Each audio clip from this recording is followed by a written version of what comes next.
Shalom, semangat pagi jemaat yang diberkati Tuhan. Kita bersyukur untuk anugerahnya yang memberikan hari baru saat ini. Memulai hari baru ini kita kembali akan mendengarkan kebenaran firman-Nya. Mari siapkan hati, kita berdoa. Bapa kami yang di sorga, kami bersyukur untuk anugerah-Mu di hari yang baru ini. Memulai hari ini kami kembali akan mendengarkan kebenaran firman-Mu. Tenangkanlah hati kami, biarlah damai sejahtera Tuhan memimpin kami untuk mendengarkan kebenaran firman-Mu. Di dalam nama Tuhan Yesus kami berdoa. Amin. Firman Tuhan untuk kita renungkan bersama dari kitab Keluaran pasalnya yang kedua, ayat 1 sampai ayat yang ke-10. Saya membaca di ayat yang kedua, kemudian di ayat yang ke-10. Mari kita dengarkan. Lalu perempuan itu mengandung dan melahirkan seorang bayi laki-laki. Ketika ia melihat betapa eloknya bayi itu, disembunyikannya 3 bulan lamanya. Ayat 10. Ketika anak itu telah besar, ia membawanya kepada putri Firaun, yang mengangkatnya menjadi anaknya. Ia menamainya Musa, katanya, karena aku telah menariknya dari air. Amin. Tema firman Tuhan bagi kita hari ini pada pagi hari ini, konsistensi rancangan Allah. Konsistensi rancangan Allah.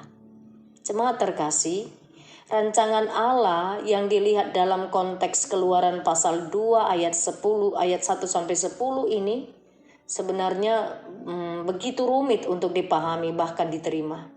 Sebab kondisi yang dialami oleh bangsa Israel sebagai umat pilihan Allah sangat memprihatinkan. Mulai dari perbudakan, penyiksaan, hingga pembunuhan pada zaman itu. Sekilas tidak terlihat kekonsistenan rancangan Allah terhadap bangsa Israel. Sebab sebelum terjadi perbudakan ini, sesungguhnya bangsa Israel hidup tentram dan makmur pada masa pemerintahan Raja Firaun yang mengenal Yusuf pada waktu itu. Dan sekarang berbanding terbalik, ketika masa Raja Firaun baru yang tidak mengenal Yusuf yang dijelaskan pada awal kitab Keluaran dapat kita baca itu di pasal yang pertama. Lalu sekarang kita melihat Keluaran pasal 2, Allah mendesain, ada desain Allah kembali dicerahkan yang bermula pada keselamatan dan perlindungan yang Allah berikan kepada umat Israel melalui Musa, jadi bayi Musa. Sebab pada perjalanan berikutnya sebenarnya Musa dipilih sebagai pemimpin bangsa Israel untuk keluar dari perbudakan di Mesir. Hal ini sebagai bentuk konfirmasi atas kekonsistenan rancangan Allah untuk umat pilihannya. Peristiwa yang dialami oleh bangsa Israel tersebut sulit untuk diterima, sangat sulit. Namun rancangan Allah selalu bersikap konsisten terhadap segala sesuatu yang Dia katakan.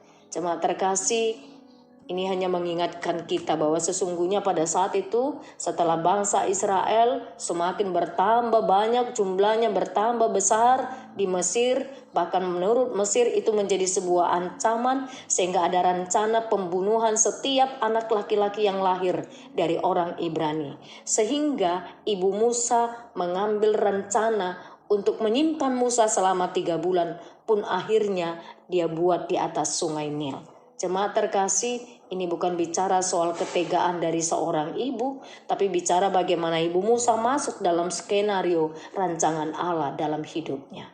Bapak, Ibu, Saudara-saudari, keberadaan Allah yang pada konteks ini menyatakan keadaannya yang sempurna nyata dalam karya penciptaan, pemeliharaan yang dinyatakan pada bagian ini. Memang tidak mudah kita pahami. Tetapi kalau kita perhatikan sampai pada bagaimana Allah memilih Musa sebagai pemimpin di sana. Lalu kita akan melihat bagaimana Allah tidak pernah lupa akan setiap apa yang dirancangnya. Kekonsistenan Tuhan terhadap segala sesuatu yang dirancangnya tidak perlu diragukan lagi.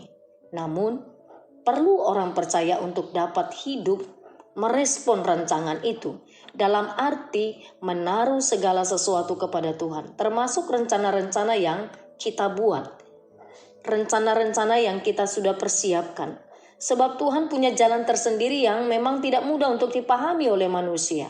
Bahkan kitab Amsal 19 ayat 21 mengatakan, banyak rancangan Allah di hati manusia, tetapi keputusan Tuhanlah yang terlaksana. Oleh sebab itu, sebagai orang percaya hendaklah menaruh hidup kepada Tuhan seutuhnya, dan biarlah rancangan Tuhan yang terjadi. Rancangan-rancangan manusia yang telah disusun rapi dengan segala persiapan bisa saja gagal. Usaha untuk menggapai keberhasilan adalah sesuatu hal yang wajar dan patut untuk kita lakukan sebagai manusia. Namun, jangan sekali-kali memaksakan rancangan sendiri. Jemaat yang diberkati Tuhan, percayalah kepada setiap rancangan Allah, dan Allah yang kita sembah adalah Allah yang sangat konsisten terhadap rencananya, terhadap rancangannya untuk setiap kita, dan rancangan Allah untuk kita adalah rancangan yang mendatangkan damai sejahtera. Amin. Kita berdoa. Bapa Surgawi, kami bersyukur kepadamu pada pagi hari ini. Terima kasih firman-Mu sudah kami dengarkan. Tolonglah kami untuk mengimani bahwa ketika kami menyerahkan hidup kami sepenuhnya kepadamu, tunduk dan taat kepada kebenaran firman-Mu, kami mau mengimani dan melihat dengan mata iman. Rancangan Allah adalah rancangan yang mendatangkan damai sejahtera. Secara manusia kami menyadari, sungguh kami tidak mudah memahami rancangan-Mu. Tapi kami percaya Bapa bahwa Engkau adalah Allah yang konsisten terhadap setiap rancangan-Mu bagi kami.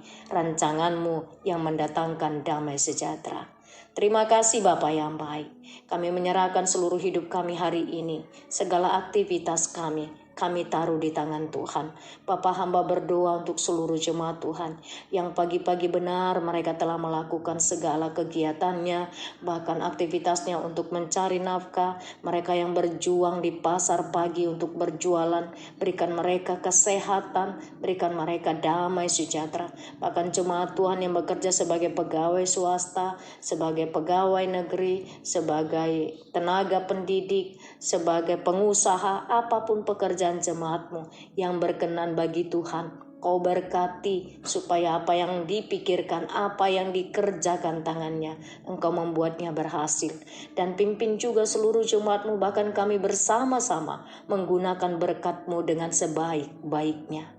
Pagi ini Tuhan, kami mau menaikkan syukur karena jemaat Tuhan pagi ini ada yang berulang tahun pernikahan. Hamba menyerahkan kepadamu keluarga Bapak R. Simbolon Inang Buru Pardede yang pada hari ini usia pernikahan mereka 31 tahun.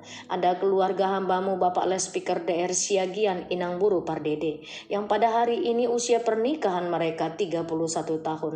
Berkatilah kedua rumah tangga ini, berkatilah mereka dengan kebahagiaan, bertambah usia pernikahan mereka, bertambahlah cinta kasih di antara mereka sebagai suami istri, bertambahlah kasih mereka kepada Tuhan. Bapa yang di sorga, kami juga menyerahkan kepadamu untuk jemaat Tuhan yang ulang tahun kelahiran. Ada anak kami Beatrix Lovlita Silitonga, hari ini genap berusia 10 tahun. Ada saudara Febrianto Siregar, hari ini genap berusia 27 tahun. Bapak, kami juga serahkan mereka kepadamu. Sering dengan pertambahan usia mereka, tambahlah kebahagiaan, damai sejahtera, kesehatan, dan apa yang mereka pikirkan Tuhanlah yang membuatnya berhasil. Bapa yang di sorga, kami bawa kepadamu Tuhan, jemaat Tuhan yang mengalami kelemahan tubuh. Tuhan, Kau memberkati mereka yang melawat mereka untuk memberikan mereka kekuatan bahwa di dalam kesakitannya bahwa Allah tidak pernah meninggalkan mereka. Bapa yang baik, Engkau memberkati dan memberikan kesehatan, kesembuhan kepada mereka. Hamba menyerahkan Tuhan untuk jemaat Tuhan secara khusus yang telah menikah sekian tahun, yang sampai hari ini belum Tuhan anugerahi keturunan. Bapa yang di sorga, hamba menyerahkan setiap rumah tangga kepadamu. Tuhan, siapapun mereka, lawatlah mereka, berkati di dalam masa penantian mereka, yakinkan mereka bahwa rancangan Tuhan yang terindah sedang Tuhan kerjakan untuk hidup mereka. Tuhan, anugerahilah mereka keturunan baik laki-laki maupun perempuan. Bapa di sorga, hamba juga menyerahkan kepadamu untuk setiap jemaat Tuhan, para perempuan yang pada saat ini siapapun mereka yang sedang mengandung, berkati perempuan-perempuan yang sedang mengandung, berkatilah anak yang ada di dalam kandungannya sehingga bertumbuh dengan baik, bertumbuh dengan sehat. Bahkan berkati juga ibu yang sedang mengandung supaya hati dan pikirannya penuh dengan damai sejahtera Tuhan, mensyukuri berkat-Mu dalam kehidupannya sebagai seorang ibu. Terima kasih Bapa, kami serahkan hidup kami kepadamu hari ini. Di dalam nama Tuhan Yesus Kristus kami berdoa. Amin. Shalom jemaat yang terkasih, Tuhan Yesus memberkati.